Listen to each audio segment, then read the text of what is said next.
Assalamualaikum warahmatullahi wabarakatuh. Nawaina ta'lim wa ta'allum wa tadhkir wa tadhakkur wal ifada wal istifadah wal nafa' wal intifa'. Anna Allah yarzuqna al-ilma an-nafi' wal amal khalis al-maqbul. Husna ta'lim wa dalala al-huda wal yasurra bidhalika qalban Nabi sallallahu alaihi wasallam ila arwahi masyayikhina muallimina wa dhawil hukukil wajibati alaina wa ila hadratin Nabi Muhammad sallallahu alaihi wasallam. Al-Fatihah. A'udzu billahi minasyaitonir rajim. Bismillahirrahmanirrahim. Alhamdulillahirabbil alamin arrahmanir rahim maliki yaumiddin. Iyyaka na'budu wa iyyaka nasta'in. Ihdinas siratal mustaqim. Siratal ladzina an'amta 'alaihim ghairil maghdubi 'alaihim waladdallin. Amin. Bismillah walhamdulillah wassalatu wassalamu ala Rasulillah Muhammad ibn Abdullah wa ala alihi wa ashabihi wa man wala wala haula wala quwata illa billah. Sudah tidak kita ragukan lagi cintanya Nabi Muhammad sallallahu alaihi wasallam kepada kita umatnya.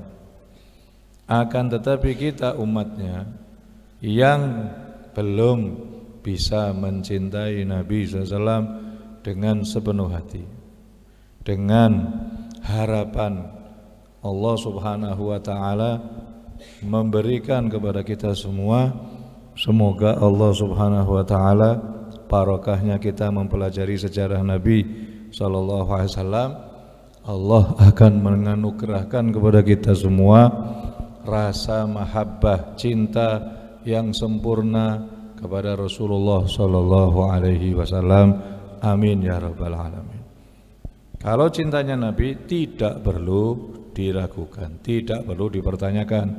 Sudah banyak bukti-bukti, baik itu Quran, hadis, cerita yang membuktikan cintanya Nabi kepada kita umatnya. Akan tetapi kita sebagai umatnya kadang-kadang masih belum bisa mencintai sepenuhnya. Pada usia 35 tahun, judul daripada pelajaran kita kali ini adalah menempatkan Hajar Aswad.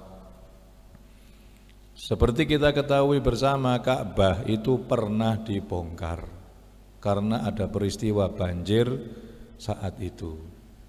Pada usia 35 tahun, orang-orang Quraisy merenovasi Ka'bah karena terjadi banjir sehingga ada bagian Ka'bah yang rusak, perlu direnovasi. Beliau Nabi Muhammad sallallahu alaihi wasallam ikut serta membangunnya. Waktu itu beliau berusia 35, masih belum diangkat sebagai Rasul. Beliau waktu itu pas lahirnya Siti Fatimah, putri Nabi sallallahu alaihi wasallam. Kita ketahui putrinya Nabi ada 4, di antara 4 putri Nabi, yaitu Sayyidatuna Fatimah Az-Zahra lahir ketika ada renovasi Ka'bah. Nabi Muhammad SAW ikut memikul batu-batuan beserta pembesar-pembesar Quraisy, disertai pamannya yang bernama Abbas. Pada waktu itu pemerintahan saat itu masih jahiliyah. Masyarakat Quraisy itu masih jahiliyah, belum mengenal Islam. Itu sudah memberi peringatan kepada seluruh orang yang mau menyumbang untuk pembangunan renovasi Ka'bah supaya tidak menyumbang dengan uang yang haram, harus dengan uang yang halal. Sehingga pada saat itu karena masa-masa paceklik, masa-masa orang Arab, orang masyarakat Quraisy belum banyak uang, akhirnya Ka'bah diperkecil, direnovasi, diperkecil, dan pondasi aslinya diberi tanda namanya Hijr Ismail, pondasi aslinya. Jadi misalnya Ka'bah itu besarnya sekian, kemudian dipotong sedikit, dikecilkan, lah potongannya ini diberi tanda namanya Hijr Ismail. Sampai segitunya orang-orang kafir Quraisy percayanya kepada barokah. Sesuatu yang barokah tidak boleh dicampur dengan uang haram. Padahal waktu itu masih belum Islam. Ini pelajaran buat kita semua. Kalau mau mendirikan masjid, pondok pesantren, atau madrasah, jangan sekali-kali dengan uang yang syubhat apalagi haram, karena akan mengurangi keberkahan.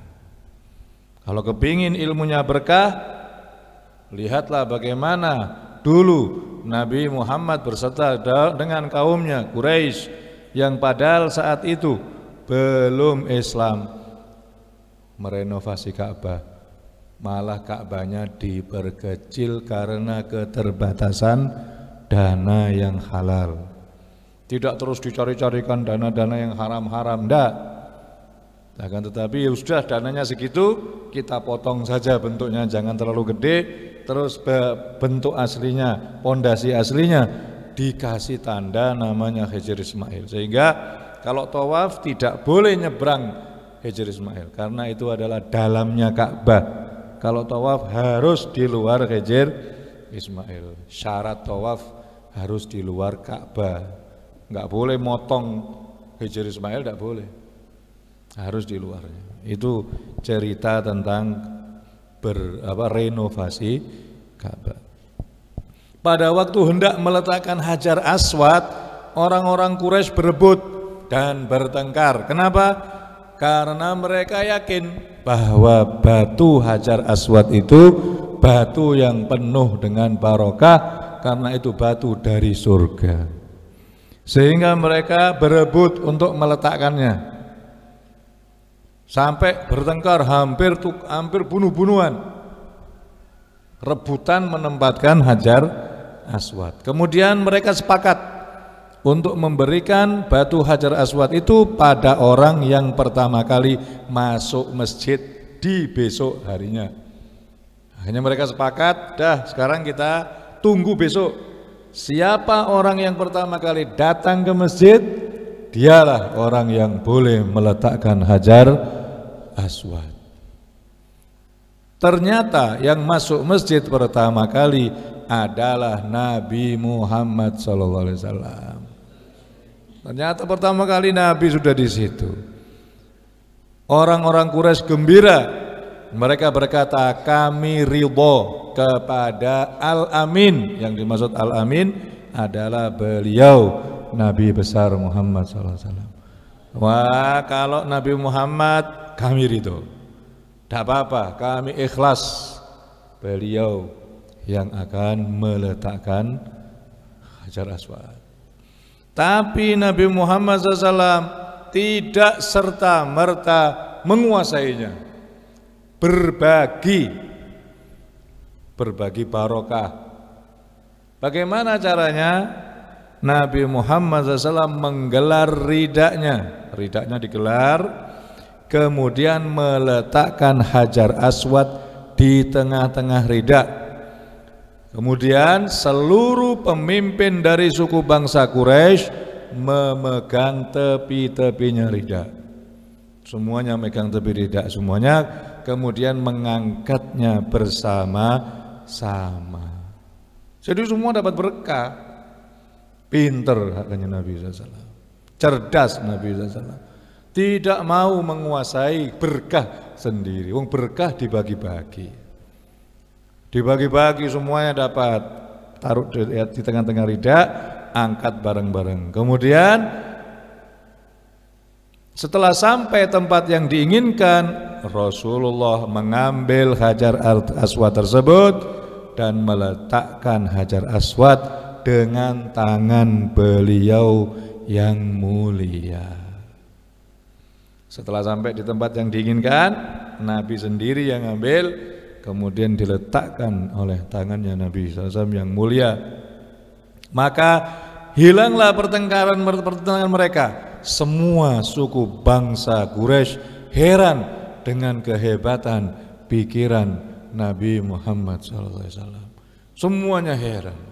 Ini memang betul-betul hebat Nabi Muhammad ini. Muhammad waktu itu belum Nabi. Muhammad Al-Amin memang betul-betul hebat. Dia tidak melupakan kepada orang yang lain. Semuanya bisa mendapat keberkahannya. Demikian kejadian pada usia Kanjeng Nabi 35 tahun. Pada saat itu bersamaan dengan lahirnya putri yang tercinta Nabi Muhammad SAW, yaitu Siti Fatimah Az-Zahra. Akhirnya pertentangan pun berakhir. Tidak ada, semuanya ridho, semuanya ikhlas. Ya, pelajaran yang bisa kita ambil, kita dalam segala hal harus selalu bergotong royong. Kemudian yang kedua, diajarkan oleh Nabi SAW untuk tidak menguasai sendiri dalam segala hal, tapi juga berbagi kepada orang lain. Dan yang ketiga, ingat, kalau membangun tempat-tempat yang berkah seperti masjid, musola, pendidikan, madrasah, usahakan dengan uang yang halal. Jangan ada syubhat apalagi haram masuk di dalam bangunan tersebut. Akan berakibat kurangnya barokah. Lihat itu, berkaca, bercermin dari Ka'bah, sehingga Ka'bah menjadi tempat barokah sampai sekarang, dikunjungi oleh manusia di mana-mana, dari segala penjuru, dari seluruh dunia datang untuk berziarah mengambil barokah Ka'bah. Karena apa? Karena hebatnya daripada Ka'bah yang sudah ditanamkan oleh Allah di situ barokah, di samping itu dipelihara keberkahannya oleh orang-orang Quraisy, sampai-sampai tidak mau membangun kecuali dengan harta yang halal. Demikian juga pondok pesantren, kalau halal ya muridnya banyak terus, tapi kalau tidak halal ya lambat laun set ya habis, karena ilmunya tidak barokah. Ya, itu sedikit sekelumit dari sejarah bagaimana Nabi SAW membangunnya. Pertumbuhan jiwa Rasulullah SAW, beliau terkenal di tengah kaumnya memiliki sifat yang terpuji, seperti jujur, bisa dipercaya, sabar, pemalu. Kanjeng Nabi itu jujur, bisa dipercaya, sabar, pemalu, tidak mau melakukan. Pemalu itu artinya apa? Malu kalau melakukan perbuatan yang buruk. Kalau mau berbuat jelek, malu, tidak berani. Tapi kalau untuk berkebaikan, tidak ada malu, tetap di depan Rasulullah SAW. Ya. Tawadhu, sehingga kaumnya menjuluki Al-Amin. Al-Amin itu bukan Nabi yang memberi julukan, tidak seperti orang sekarang memberi julukan Al-Syekh, Al-Alim, dewe sing kiai. Bukan orang lain yang memberi gelar, dia sendiri ngasih kiai, Al-Kiai, Aluminium. Tapi ini tidak. Al-Amin gelar yang diberikan oleh warganya Nabi Muhammad SAW. Keluarga dan kaumnya sangat mencintai beliau dan sangat menghormatinya. Keluarganya, masyarakatnya sangat hormat dan sangat mencintai beliau. Allah menjaga beliau sejak kecil dari perbuatan tercela, mulai dari kecil. Tidak pernah minum khamr, tidak pernah bersujud kepada berhala. Allah memuliakan beliau sebelum menjadi nabi dengan berbagai hal yang luar biasa atau yang dinamakan irhas. Irhas itu kejadian yang luar biasa yang Allah berikan kepada calon utusan, calon nabi, calon rasul. Itu namanya irhas. Kalau sudah menjadi rasul, namanya mu'jizat, yang menunjukkan keagungan beliau nanti di suatu hari. Seperti beliau selalu dinaungi awan ketika bepergian ke negeri Syam. Ketika pergi ke negeri Syam, dinaungi oleh awan, jadi tidak kepanasan. Nabi tidak kepanasan. Itulah irhas, kejadian luar biasa di Nabi. Semoga keterangan sedikit ini barokah. Kita semuanya akan dijadikan orang-orang yang sangat cinta kepada Nabi Muhammad, menambah mahabbah kita kepada Rasulullah SAW. Al-Fatihah. Bismillahirrahmanirrahim. Alhamdulillahirabbil alamin. Ar-Rahmanirrahim. Maliki yaumiddin. Iyyaka na'budu wa iyyaka nasta'in. Ihdinas siratal mustaqim. Siratal ladzina an'amta 'alaihim ghairil maghdubi 'alaihim waladdallin. Amin. Rabbana taqabbal minna innaka antas samiul 'alim wa tub 'alaina innaka antat tawwabur rahim. Wa sallallahu ala sayyidina Muhammad wa ala alihi wasallam. Walhamdulillahi rabbil alamin. Wassalamualaikum warahmatullahi wabarakatuh.